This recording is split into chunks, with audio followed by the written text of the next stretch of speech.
함께 보신 하나님 말씀은 신약성경 디모데전서 2장 5절입니다. 여러분들 갖고 계시는 교재는 114페이지입니다. 네, 그리스도의 중보에 관하여 마지막 살펴보고 벨직신앙고백서 교재 1권을 마치도록 하겠습니다. 교재 114페이지고요. 개역 한글로 되어 있는 디모데전서 2장 5절 말씀 같이 한번 봉독하겠습니다. 시작. 하나님은 한 분이시오 또 하나님과 사람 사이의 중보도 한 분이시니 곧 사람이신 그리스도 예수라. 아멘. 이 말씀을 근거로 그리스도의 중보에 관하여 다시 한번 생각해보는 시간 갖도록 하겠습니다. 네, 교재를 여러분들 갖고 계시겠지만 마지막 장입니다. 네, 벨직 신앙고백서의 마지막은 아니고요. 총 37장까지 되어 있는데 우리 교회론과 기독론의 마지막인 26장의 마지막을 살펴보는 시간입니다. 네, 벨직 신앙고백서 배우셨는데 어떠셨나요? 쉽지는 않았다 생각이 듭니다. 내용이 이렇게 딱딱하게 번역된 것도 있지만 또 우리의 실제 삶과는 조금 다른 내용들이 있을 거다 생각하여서 좀 쉽지는 않았다 생각하지만 여러분들이 끈기를 가지고 잘 따라와 주셔서 감사를 드립니다. 그런데 내용들은 다 26장까지 내용들은 다 기억하지 못하더라도 그 벨직 신앙고백서를 시작하면서 그 정신들은 다시 한번 기억했으면 좋겠습니다. 기도 드브레가 핍박과 탄압 속에서도 저항 정신으로서의 말씀을 드러내는 방식, 우리가 믿는 바를 드러내는 방식이었다라는 사실들을 다시 한번 잘 기억해 봤으면 좋겠습니다. 그러니까 우리가 사는 삶 속에서 항상 그리스도의 영광과 존귀와 또 신앙생활이 잘 드러나는 그런 일들만 있는 것이 아니라 대단히 혼란스럽고 또 오히려 중세교회, 일치나 종교개혁 시대를 생각해 볼 때 바른 진리를 갖고 있는 것이 핍박과 탄압, 그런 억압을 받는 그런 상황이 일 수도 있겠다라는 생각들을 해보게 됩니다. 그럴 때 우리의 저항 방식이 무엇인가를 잘 기억해야 되는데 총과 칼을 들고 그들과 맞서서 힘으로 그들을 제압하는 것이 아니라 우리는 우리가 갖고 있는 신앙의 내용들을 더욱더 확고히 하여서 그 바른 삶을 삶으로 드러내는 것이 아주 중요하다라고 할 수 있겠습니다. 그래서 기도 드브레는 이 우리가 믿는 참된 성경 안에서 말씀 안에서의 신앙 고백이 무엇인지를 잘 정리하고 드러내어서 이러한 것이 우리의 신앙이다라는 것들을 밝히면서 말씀으로서의 저항 그리고 말씀대로 살아가는 삶의 모습으로서 기독교인들이 무엇인지를 잘 드러내고자 했다라는 사실들을 역사 속에서 함께 기억하며 나아가야 될 것입니다. 그리고 오늘 26장 교재 1의 마지막을 할 텐데 지난 시간에 그리스도의 중보에 대해서 앞부분에 대해서 살펴봤고 마지막 부분을 살펴볼 것입니다. 앞부분에 대한 이야기를 한 근거를 또 이유를 오늘 배우게 될 텐데 이것을 통해서 또 우리가 어떻게 또 적용할 수 있는지까지 생각해보고 마치겠습니다. 그럼 교재 114페이지를 같이 보도록 하겠습니다. 전체 복습은 이전에 내었던 복습은 다음 시간에 하겠습니다. 이 권을 배우기 전에 전체 내용들을 한번 복습하고 정리하고 이렇게 넘어가는 것이 좋게 생각하고 오늘은 26장 그러니까 그리스도의 중보에 관한 내용들만 복습하고 또 뒷부분의 내용들을 통해서 정리하고 마치도록 하겠습니다. 114페이지 두 번째 네모 복습 제26장 앞부분 그리스도의 중보에 관하여 제가 읽어볼 테니까 우리 지난 시간에 배웠던 내용들을 다시 한번 상기해 보시기 바랍니다. 우리는 유일하신 중보자요 변호자이신 의로우신 예수 그리스도 외에는 하나님께 나아갈 방도가 없다고 믿습니다. 이 목적 때문에 그가 신적 본성과 인적 본성이 하나로 결합된 사람이 되셨으며 우리로 하여금 하나님께 나아가지 못하도록 차단당하지 않고 하나님께 나아가는 방도를 가지도록 하였습니다. 하지만 성부께서 그 자신과 우리 사이에 세우신 이 중보자는 그의 위대함으로 우리를 놀라게 해서 우리가 우리의 공상을 통하여 다른 무엇을 찾도록 해서는 안 됩니다. 하늘이나 땅 위에 예수 그리스도께서 우리를 사랑하시는 것보다 우리를 더 사랑하는 어떤 피조물도 없습니다. 비록 그가 하나님의 본체이셨지만 우리를 위하여 그가 사람과 종의 형체를 취하시면서 자신을 비우셨으며 모든 면에서 그의 형제들과 같이 되셨습니다. 그런 고로 만약 우리가 또 다른 중재자를 찾아 했다면 우리가 그의 원수이었음에도 불구하고 우리를 위하여 그의 생명을 내놓으신 그가 우리를 사랑하신 것보다 더 우리를 사랑하는 어떤 사람을 우리가 찾아야 하지 않았을까? 만약 우리가 성부의 오른편에 앉으시고 하늘과 땅 위의 모든 권세를 가지신 그가 가진 것보다 더 많은 권세와 힘을 가진 어떤 사람을 찾아야 한다면 그 어떤 사람을 우리가 찾을 수 있었을까? 더욱이 누가 하나님의 사랑하시는 아들보다 더 기꺼이 들으심을 얻겠는가? 라고 했습니다.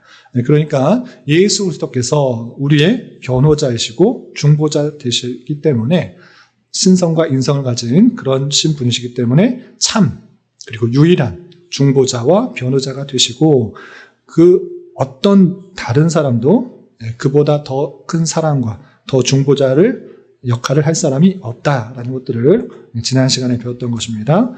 왜 이런 얘기를 하는가?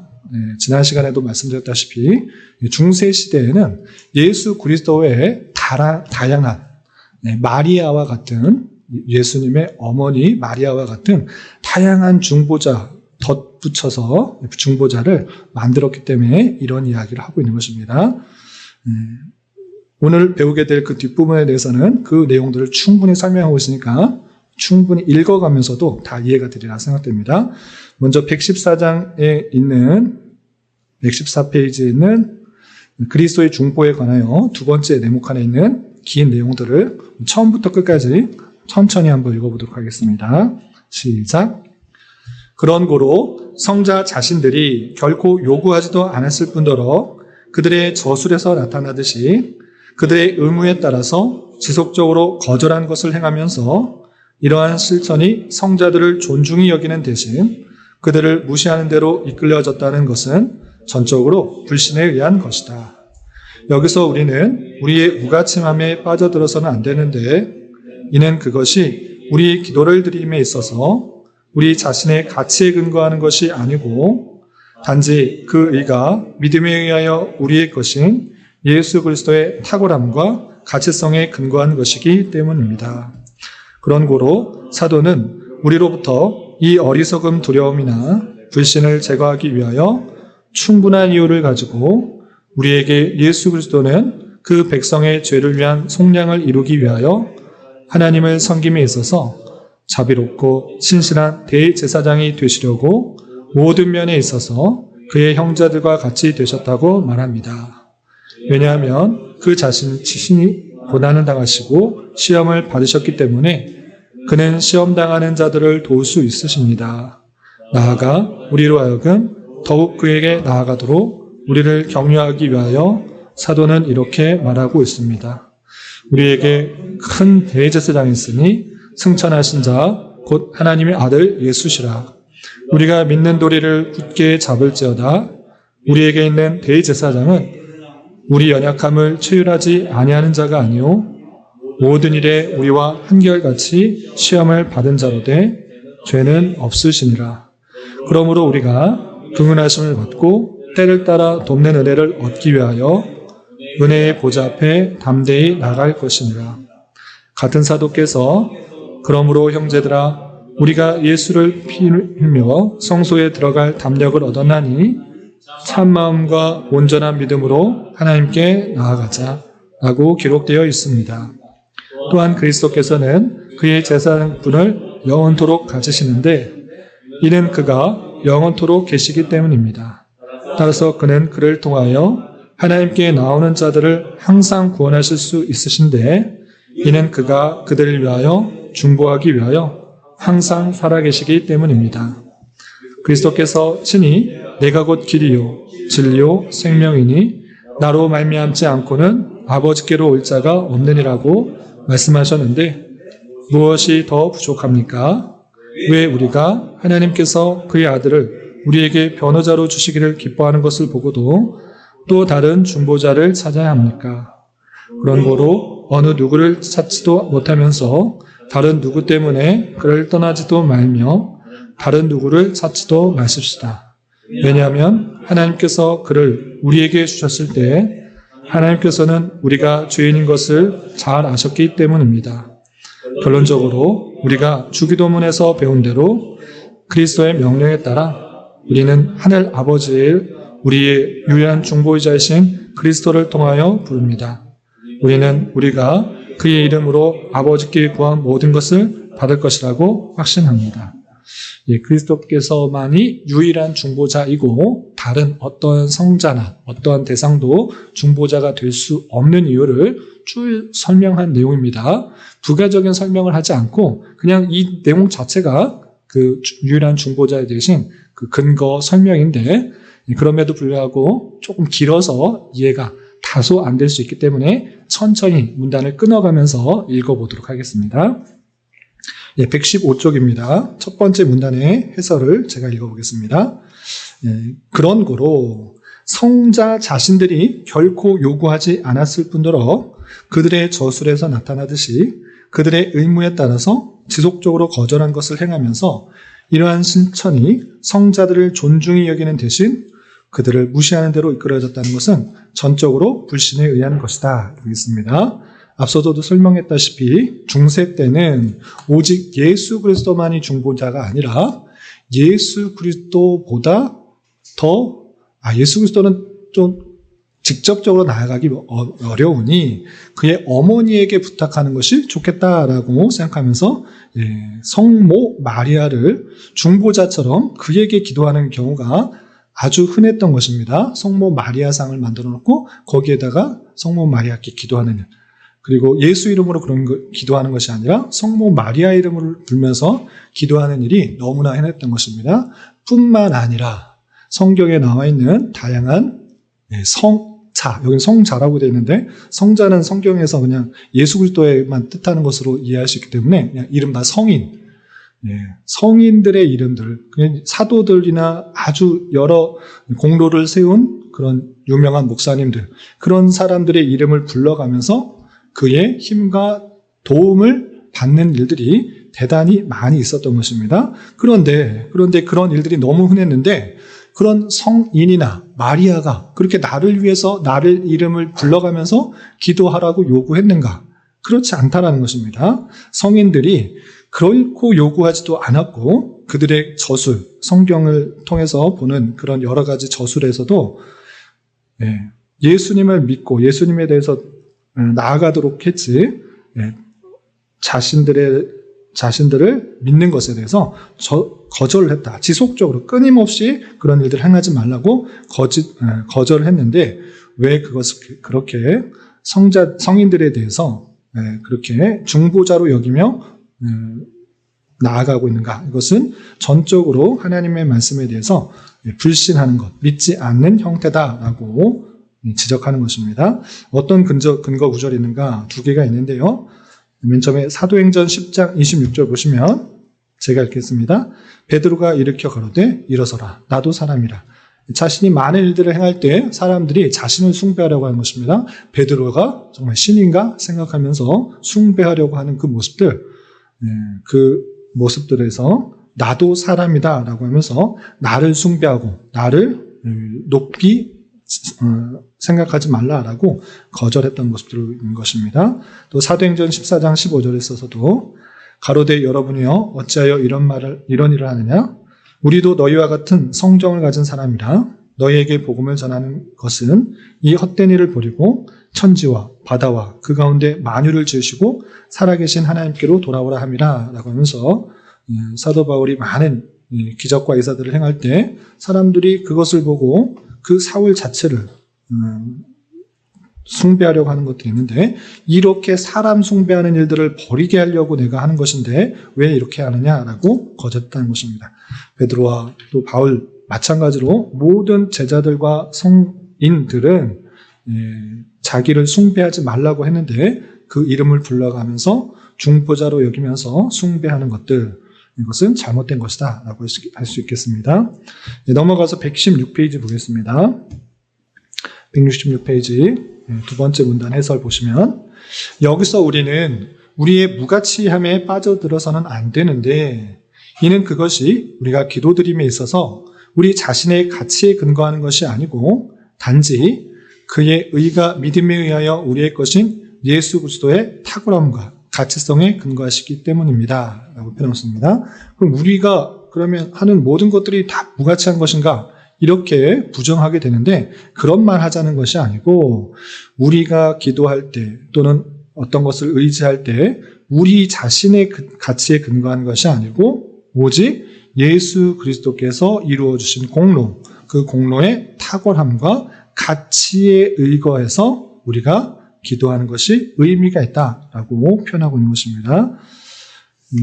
관련 구절을 보시면 8번 고린도전서 1장 30절 믿음에 의하니 너희는 하나님께로부터 나서 그리스도 예수 안에 있고 예수는 하나님께로 나와서 우리에게 지혜와 의로움과 거룩함과 구속함이 되셨으니 라고 하면서 우리가 예수 그리스도부터 나왔기 때문에 우리에게 지혜와 의로움과 거룩함과 구속함이 전가된 것이다. 예수 그리스도께서 행하신 것이 우리가 믿음으로 말미암아 전가된 것으로 그렇게 설명하고 있는 것을 보게 됩니다.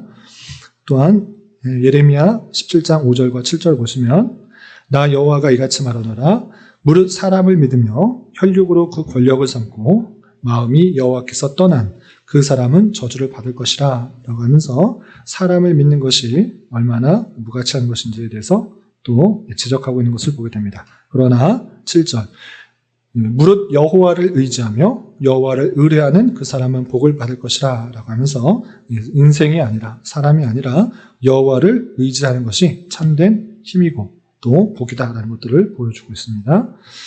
그리고 사도행전 4장 12절 보시면 다른 이로서는 구원을 얻을 수 없나니 천하 인간의 구원을 얻을 만한 다른 이름을 우리에게 주신 일이 없음이라 하였더라 라고 하면서 예수 그리스도 외에는 구원을 얻을 수 없고 또 하나님께 의롭다함을 받을 수 없기 때문에 다른 이름, 그러니까 어떤 훌륭한 일을 한 그런 성인의 이름을 불러가면서 그렇게 의롭게 되거나 구원을 받으려고 하지 말라라는 그런 내용들입니다.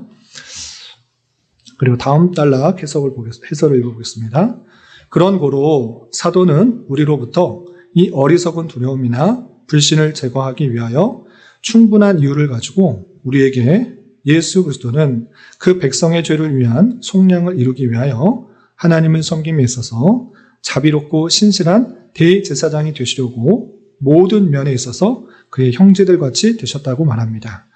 왜냐하면 그 자신이 친히 고난당하시고 시험을 받으셨기 때문에 그는 시험당하는 자들을 도울 수 있으십니다.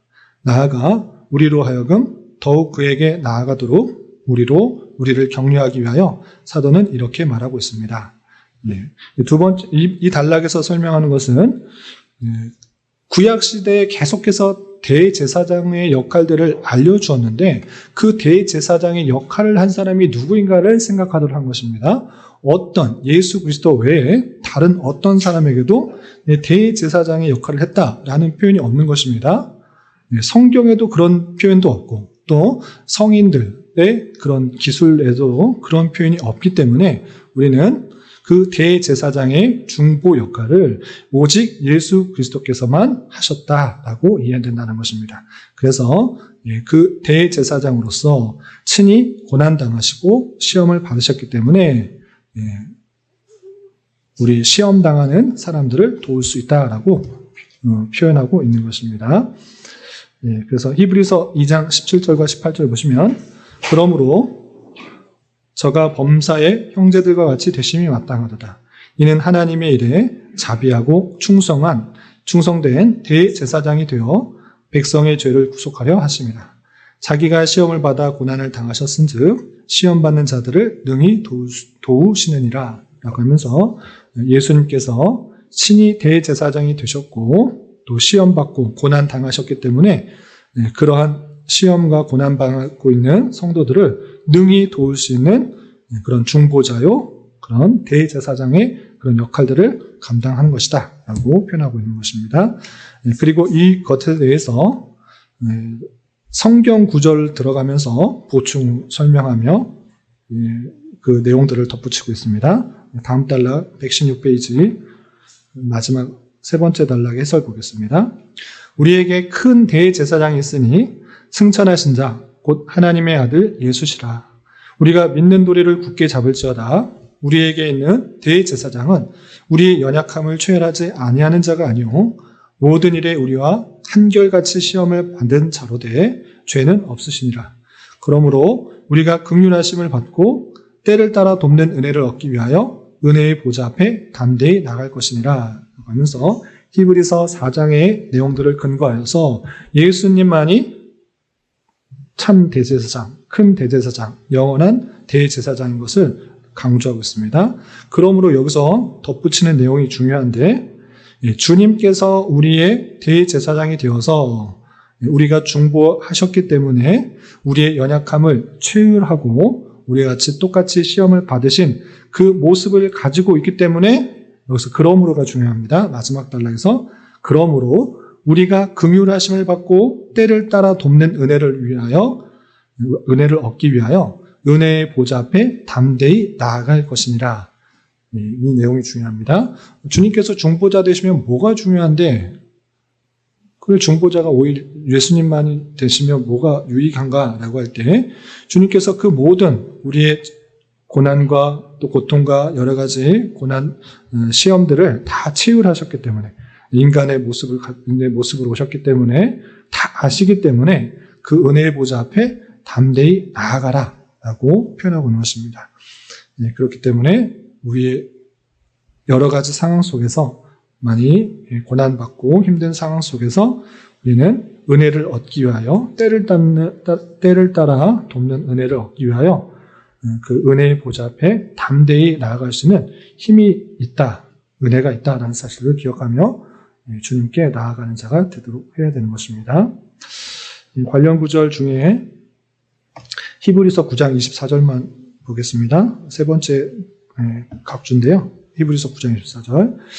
그리스도께서는 참 것의 그림자인 손으로 만든 성소에 들어가지 아니하시고 오직 참 하늘에 들어가서 이제 우리를 위하여 하나님 앞에 나타나시고 라고 하면서 예수님께서 십자가에 달려 돌아가시고 부활 승천하신 그 사건을 땅에 있는 성소에 들어가지 아니하셨다. 대제사장이면 당연히 피의 제사를 드리고 지성소 안으로 들어가야 되는데 그렇게 땅에 있는 성소에 들어가지 아니하시고 승천하셨다. 하늘에 있는 참 성소, 하느님께서 계시는 그 성소에 들어가셨다. 라고 표현하는 것을 통하여서 대제사장이 그렇게 하늘로 올라가셨으니 우리는 그를 힘입어 담대히 은혜의 보좌에 나아가 때를 따라 돕는 은혜를 간구할 수 있다라고 표현하고 있는 것입니다. 계속해서 성경 구절을 근거해서 주님께서 오직 중보자이시고 또 우리를 돕는 그런 은혜를 베푸신다는 것들을 다음과 같이 설명하고 있습니다. 117페이지 맨 위에 있는 해설입니다. 같은 사도께서 그러므로 형제들아 우리가 예수의 피를 힘입어 성소에 들어갈 담력을 얻었나니 참 마음과 온전한 믿음으로 하나님께 나아가자 라고 기록되어 있습니다. 또한 그리스도께서는 그의 제사장 직분을 영원토록 가지시는데 이는 그가 영원토록 계시기 때문입니다.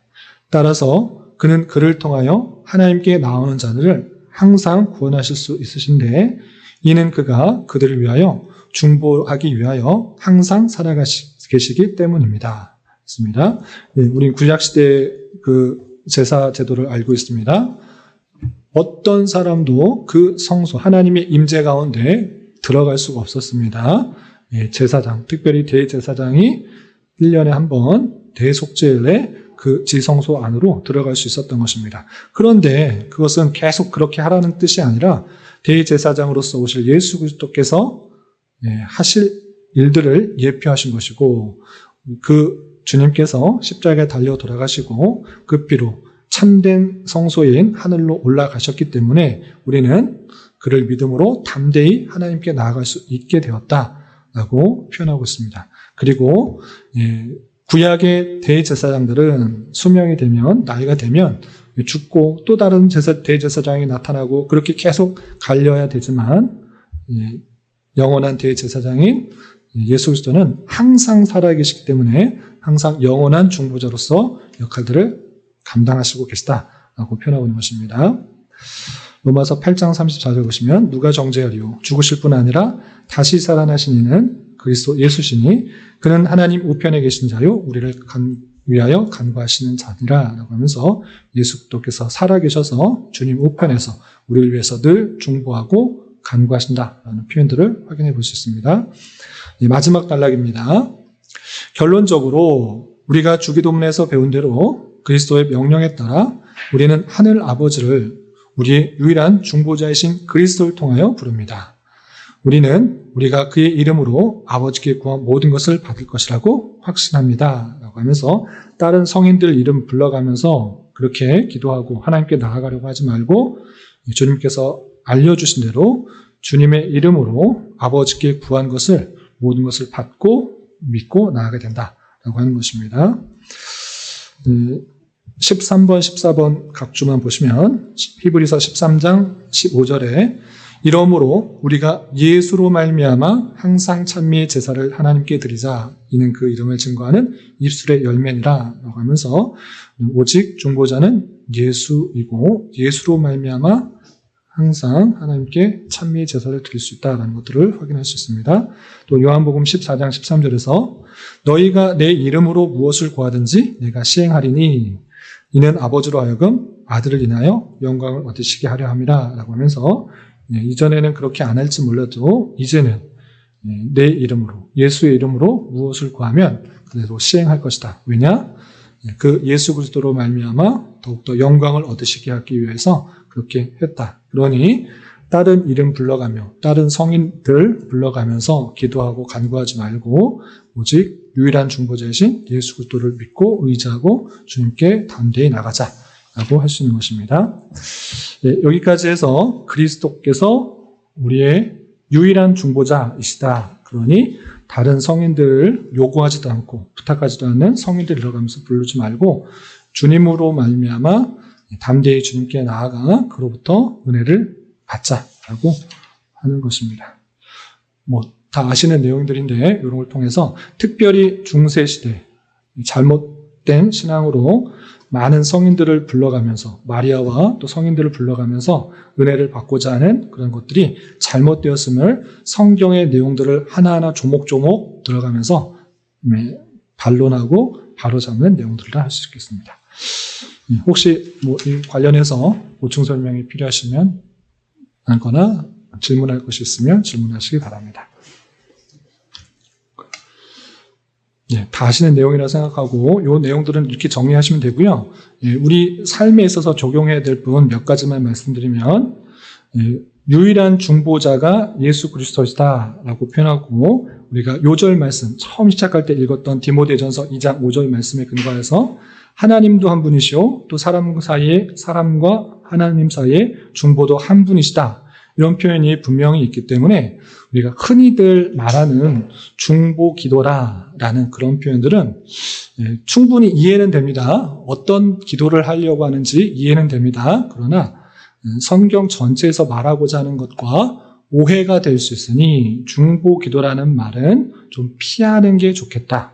써서 잘못됐다, 죄다 이렇게 표현한 것보다는 그 말은 좀 피하는 게 좋겠다라는 것입니다. 성경에서는 도고라는 표현이 있습니다.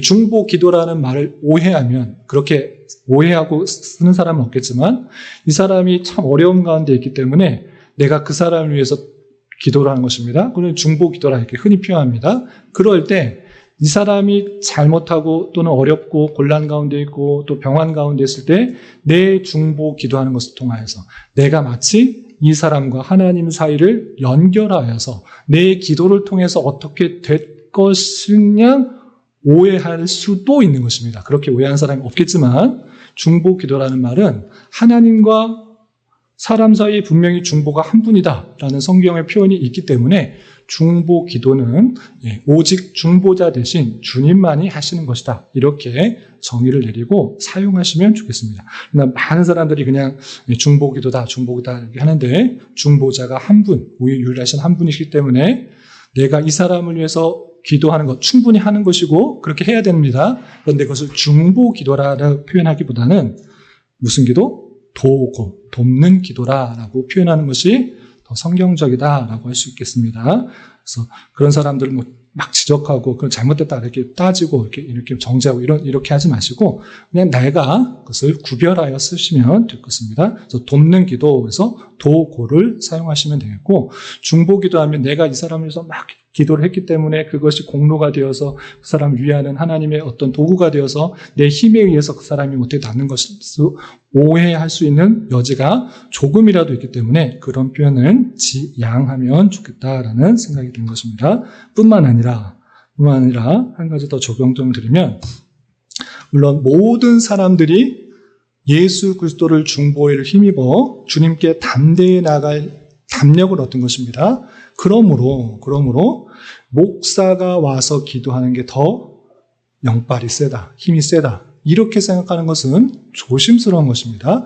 누구나 예수 그리스도의 힘을 힘입어 담대히 나갈 수 있도록 한 것입니다. 부목사 또는 강도사, 전도사 안 되고 담임 목사, 위임 목사, 연로한 원로 목사 그가 와서 두 손 놓고 기도하고 세게 기도하면 더 잘 될 것이다. 이런 오해들이 없어야 될 것입니다. 그것이 아닙니다.